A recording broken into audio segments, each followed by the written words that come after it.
Lahat yata ng mga bagay dito sa mundo, napipili.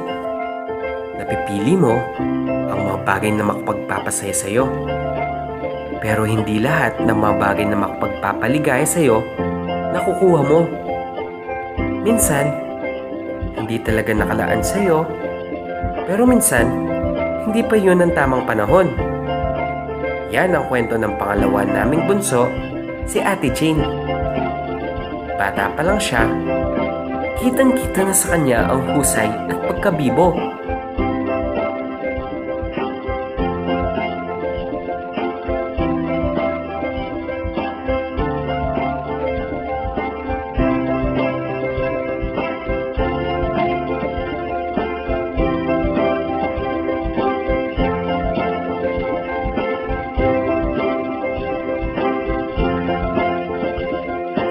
Sa aming magkakapatid, sa kanya na yata lahat ibinigay ni Papa God ang mga talentong hinahangad namin.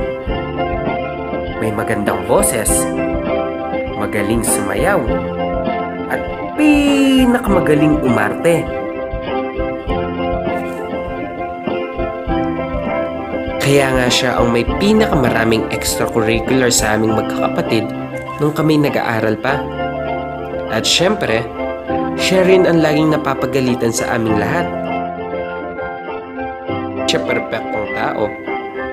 Marala siya ay nadadapa, nasasaktan, at nagkakamali. Nasasaktan siya sapagkat akala niya lahat ng bagay na gusto niya, makukuha niya. Nakaligtaan yata niya na may tamang panahon sa ibang bagay.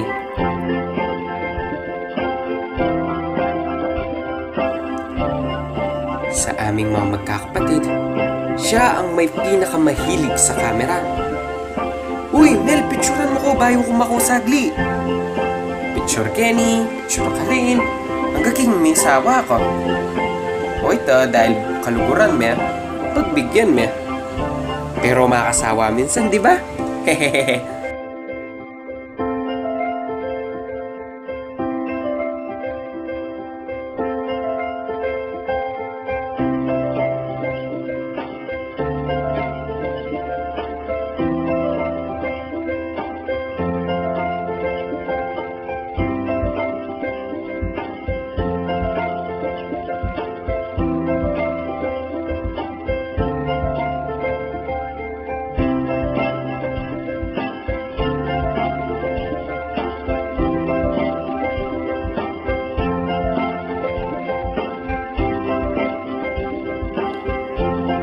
Dahil kaarawan mo ngayon, binabati kita ng maligayang kaarawan.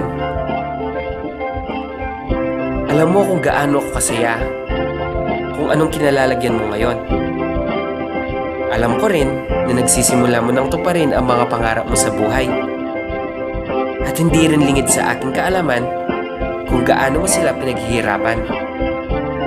At super proud ako doon sa'yo. Naaalala mo pa ba ang speech na ginawa ni Ate Jet? May mga katagang yun. If you want something to achieve, you have to work hard for it. Alam ko marami ka pang gustong gawin sa buhay mo. At lagi mong tatandaan, nandito lang ako sa likod mo para suportahan ka at laging ipaalala sa iyo na laging may tamang panahon para sa lahat.